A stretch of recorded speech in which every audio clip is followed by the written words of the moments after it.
Olá para você que acompanha aqui o BioCultcast, um podcast sobre biografia e também sobre cultura. E vamos para mais um podcast. O nosso convidado de hoje é Buda. Buda tem o seu ano de nascimento datado em 563 a.C. e a sua morte ocorreu no ano 483 a.C. Gautama Buda, cujo nome original era Príncipe Siddhartha, foi o fundador do budismo, uma das principais religiões do mundo. Siddhartha era filho de um rei que governava Kapilavastu, cidade do norte da Índia, próxima à fronteira do Nepal. Supõe-se que Siddhartha, do clã Gautama e da tribo Sakya, tenha nascido no ano 563 a.C. em Lumbini, nos limites do atual Nepal. Casou-se aos 16 anos com uma prima da mesma idade. O príncipe Siddhartha foi criado no luxuoso palácio real e nunca lhe faltaram confortos materiais. Apesar disso, sentia-se insatisfeito. Observou que os seres humanos eram, na maioria, pobres e sempre necessitados. Mesmo os ricos em geral mostravam-se frustrados e infelizes, e todos os homens estavam sujeitos a doenças e, finalmente, acabavam morrendo.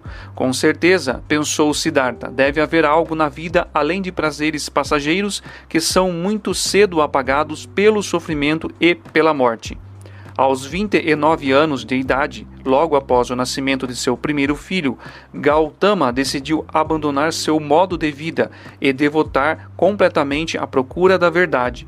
Deixou o palácio e, com ele, a mulher, o filho pequeno e todas as suas propriedades materiais, para se tornar um pobre andarilho.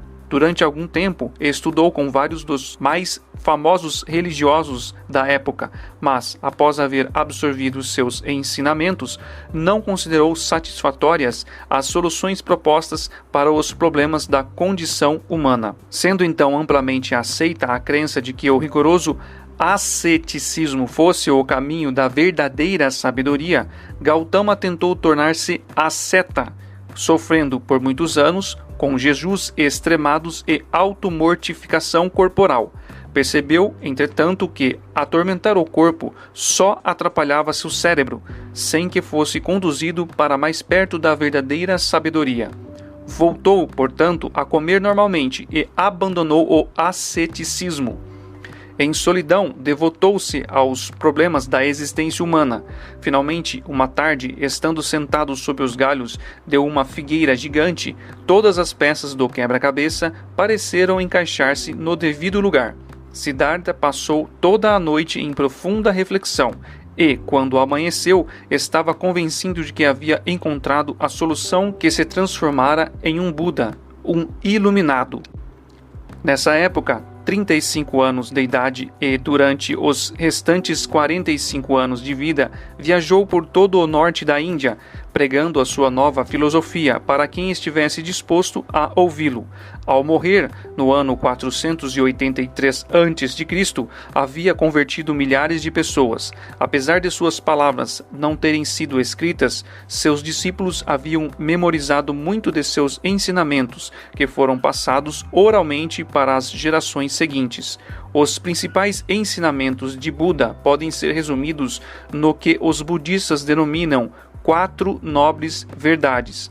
Primeira, que a vida humana é intrinsecamente infeliz. Segunda, que a causa dessa infelicidade é o egoísmo humano e seus desejos. Terceira, que o egoísmo individual e os desejos podem ser dominados.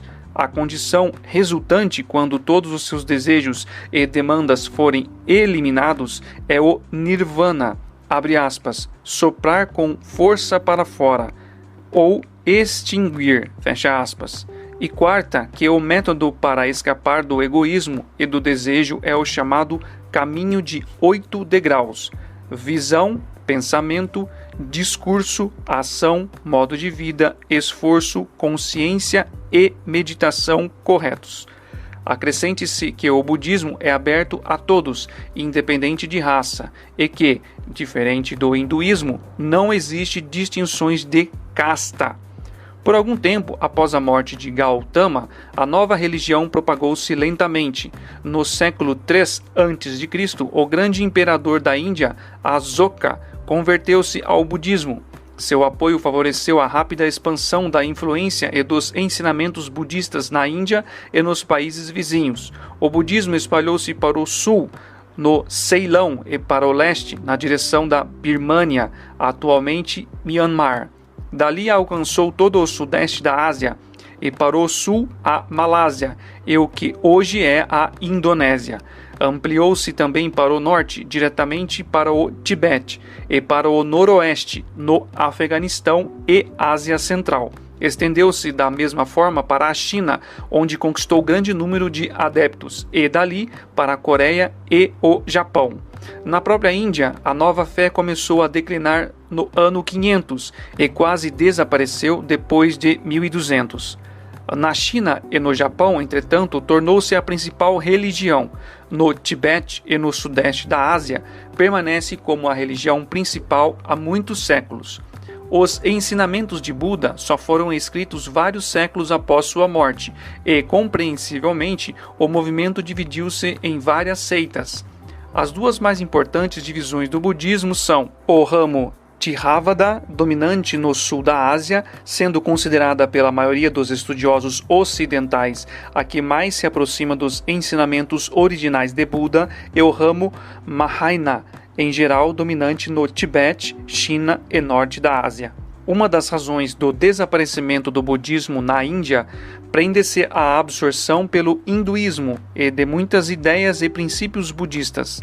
Na China, também um grande número de pessoas que não se consideram budistas tem sido fortemente influenciado pela filosofia budista. O budismo, muito mais do que o islamismo ou o cristianismo, tem forte elemento pacifista. Essa orientação para a não-violência teve papel preponderante na história política dos países budistas. O budismo estendeu-se muito além dos limites da Índia, devido à originalidade dos conceitos de Gautama Buda e do abrangente apelo de sua filosofia.